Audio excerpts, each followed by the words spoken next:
بسم اللہ الرحمن الرحیم۔ السلام علیکم ورحمۃ اللہ وبرکاتہ۔ میں خیریت سے ہوں، امید کرتا ہوں آپ سب بھی خیریت سے ہوں گے۔ حضور صلی اللہ علیہ وسلم کا شام کی طرف دوسرا سفر۔ ایک بار پھر سے حاضر ہوں سیرت مصطفیٰ صلی اللہ علیہ وسلم کے ایک اور پہلو کے ساتھ۔ جزیرہ عرب کا بیشتر حصہ لک و دک، صحراؤں اور خشک پہاڑی سلسلوں پر مشتمل ہے۔ اس زمانے میں یہاں کے باشندے بھیڑ بکریوں کے ریوڑ چرا کر گزر اوقات کیا کرتے تھے۔ جہاں کہیں پانی دستیاب ہوتا وہاں چھوٹے چھوٹے نخلستان اور تھوڑی بہت کھیتی باڑی ہو جاتی۔ البتہ اہل مکہ تجارت پیشہ تھے۔ مشرق اور مشرق بعید کے ممالک سے درآمد کی ہوئی اجناس، گرم مسالے اور مصنوعات بادبانی کشتیوں کے ذریعے یمن کی بندرگاہوں تک پہنچتی۔ یہاں مکہ کے قریشی تاجر ان کو خرید لیتے اور اپنے اونٹوں پر لاد کر بحیرہ روم کی بندرگاہوں اور شام کے شہروں تک لے جاتے، وہاں انہیں فروخت کرتے اور یہاں سے مغربی ممالک سے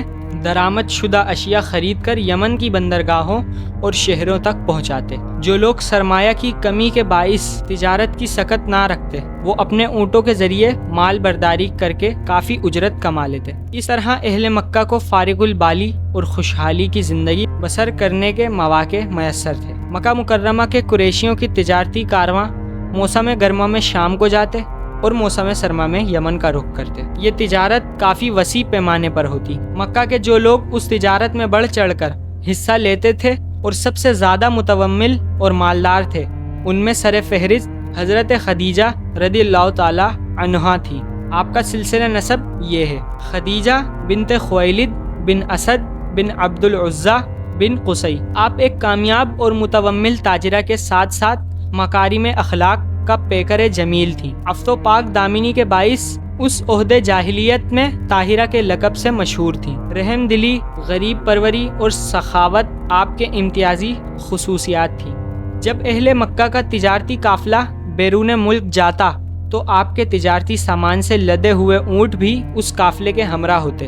جتنا سامان تجارت سارے اہل قافلے کا ہوتا اتنا ایک خدیجہ کا ہوتا۔ آپ اپنے نمائندوں کو سامان تجارت دے کر روانہ کرتی تھیں جو آپ کی طرف سے کاروبار کرتے۔ اس کی دو صورتیں تھیں: ایک، یا وہ ملازم ہوتے، ان کی اجرت یا تنخواہ مقرر ہوتی جو انہیں دی جاتی، نفع اور نقصان سے انہیں کوئی سروکار نہ ہوتا۔ دوسری صورت، یا نفع میں ان کا کوئی حصہ، نصف تہائی یا چہارم مقرر کر دیا جاتا۔ اگر نفع ہوتا تو وہ اپنا حصہ لے لیتے، بصورت نقصان ساری ذمہ داری حضرت خدیجہ پر عائد ہوتی۔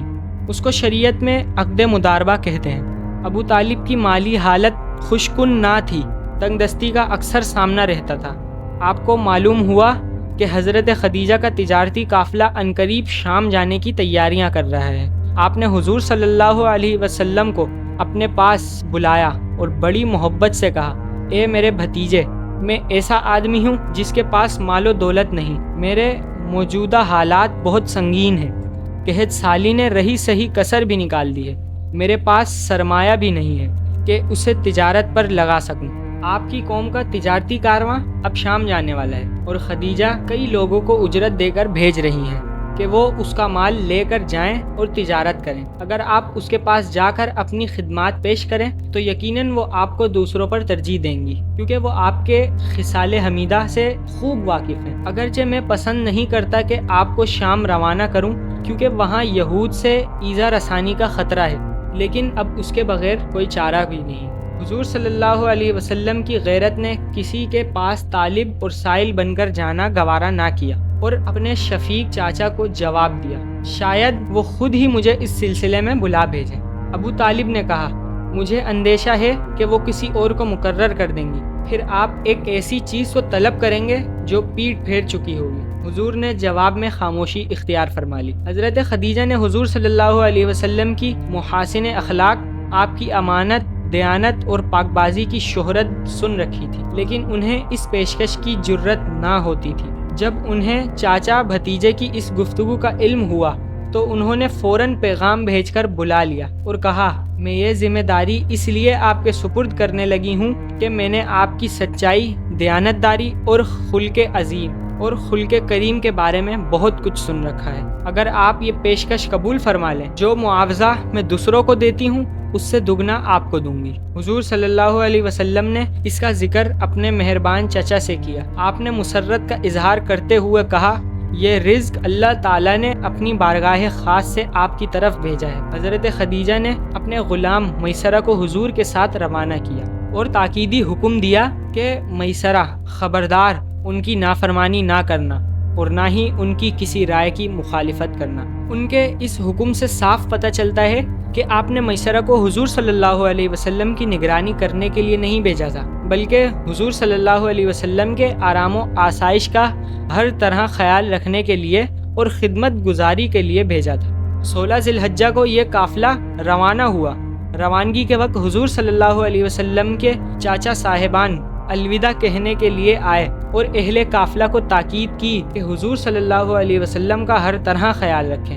یہ قافلہ مکہ سے روانہ ہوا جس میں وہ ہستی تھی جو اللہ تعالیٰ کی ساری مخلوق سے اعلیٰ و افضل تھی۔ اللہ سبحانہ و تعالیٰ کی نگاہ لطف و عنایت اس کی نگہبانی فرما رہی تھی۔ اس دفعہ بھی حضرت خدیجہ کے مال بردار اونٹوں کی تعداد دیگر قافلے والوں کے سارے اونٹوں کے تعداد کے برابر تھی۔ چند روز کی کٹھن مسافت طے کرنے کے بعد قافلہ شام کے شہر بصرہ میں جا پہنچا اور ایک خانقاہ کے قریب ایک سایہ دار درخت کے نیچے پڑاؤ کیا۔ حضور صلی اللہ علیہ وسلم اپنے پہلے سفر شام میں بھی بصرہ آئے تھے اور اسی خانقاہ کے قریب قیام کیا تھا، اور یہاں ایک راہب سے ملاقات بھی ہوئی تھی۔ اس راہب کا نام بحیرہ تھا، جس کے بارے میں ہم نے ایپیسوڈ 13 میں بات کی تھی، اور موجودہ راہب جس سے اس سفر میں ملاقات ہوئی یہ دوسرا شخص تھا جس کا نام نستورہ راہب تھا۔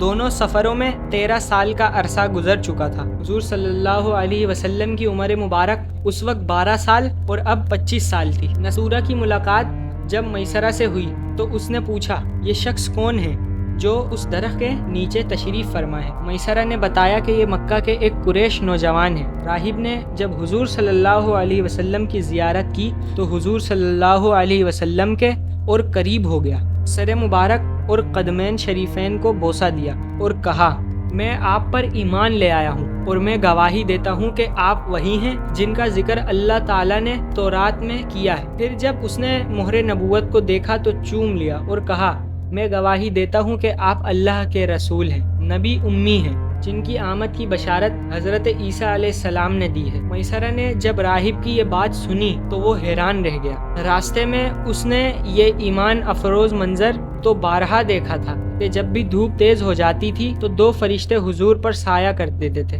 حضور علیہ السلام نے ملک شام میں قیام فرمایا، یہاں تک کہ حضرت خدیجہ کا سارا سامان تجارت جو مکہ سے ساتھ لائے تھے وہ فروخت کر دیا، اور جو قیمت وصول ہوئی اس سے شام کی مصنوعات اور مغربی ممالک سے درآمد شدہ چیزیں خرید لی۔ پھر اپنے نئے خرید کردہ سامان کو اونٹوں پر لدوایا اور مکہ واپسی کی تیاری شروع کر دی۔ اس اثناء میں کسی گاہک سے کسی چیز کی خرید و فروخت پر اختلاف ہو گیا۔ اس نے کہا کہ آپ لات و عزیٰ کی قسم کھائیے، میں آپ کی بات مان لوں گا۔ حضور صلی اللہ علیہ وسلم نے فرمایا، میں ان جھوٹے خداؤں کی قسم نہیں کھایا کرتا۔ وہ شخص ایسا متاثر ہوا، کہنے لگا، اے امین، اے صادق، جو تو کہتا ہے وہی سچ ہے، قسم کی ضرورت نہیں۔ اس سفر میں دگنا نفع ہوا جو توقع سے بھی بہت زیادہ تھا۔ یہ محض حضور اکرم صلی اللہ علیہ وسلم کی امانت و دیانت اور کاروباری مہارت کا ثمر تھا۔ نئے خرید کردہ سامان تجارت کو اونٹوں پر لادا اور حضور صلی اللہ علیہ وسلم قافلہ کے ہمراہ روانہ ہوئے۔ جب مر الزہران کے مقام پر پہنچے تو حضور صلی اللہ علیہ وسلم نے میسرہ کو حکم دیا کہ وہ آگے چلا جائے اور اپنی مالکہ کو کامیاب تجارتی سفر کی خوشخبری سنائے۔ جب یہ قافلہ مکہ مکرمہ کے قریب پہنچا تو حضرت خدیجہ اپنے مکان کی چھت پر چڑھ کر قافلے کے آمد کا نظارہ کرنے لگی۔ انہوں نے حضور صلی اللہ علیہ وسلم کو دیکھا، اونٹ پر سوار ہیں، سخت دھوپ ہے، 2 فرشتے حضور پر سایہ کیے ہوئے ہیں۔ حضور صلی اللہ علیہ وسلم نے پہنچنے کے بعد حضرت خدیجہ کو تمام تفصیلات سے آگاہ کیا تو ان کی خوشی کی کوئی حد نہ رہی۔ میسرہ نے اس طویل سفر میں حضور اکرم صلی اللہ علیہ وسلم کی افت و دیانت، سیرت کی پختگی، کردار کی بلندی، اپنے ہمراہیوں کے ساتھ حسن سلوک، معاملہ فہمی اور کاروباری مہارت کے جو روح پرور مناظر اپنی آنکھوں سے دیکھے تھے ان کا تذکرہ کیا۔ نستورہ راہب حضور صلی اللہ علیہ وسلم کو دیکھ کر حیران ہو گیا تھا اور حضور صلی اللہ علیہ وسلم کے مستقبل کے بارے میں جو پیشن گوئیاں کی تھیں وہ سنائیں۔ حضور اکرم صلی اللہ علیہ وسلم اپنے حسب و نسب کے لحاظ سے پہلے ہی عرفہ و اعلیٰ تھے۔ ذاتی خصال حمیدہ کا ذکر جمیل سن کر حضرت خدیجہ نے اپنے دل میں طے کر لیا کہ اگر ان کی رفیقہ حیات بننے کا شرف انہیں نصیب ہو جائے تو ان کی بڑی خوش قسمتی ہوگی۔ آج کے لیے اتنا ہی، ملتے ہیں اپنی نیکسٹ ویڈیو میں سیرت مصطفیٰ صلی اللہ علیہ وسلم کے ایک اور پہلو کے ساتھ۔ جب تک کے لیے خدا حافظ۔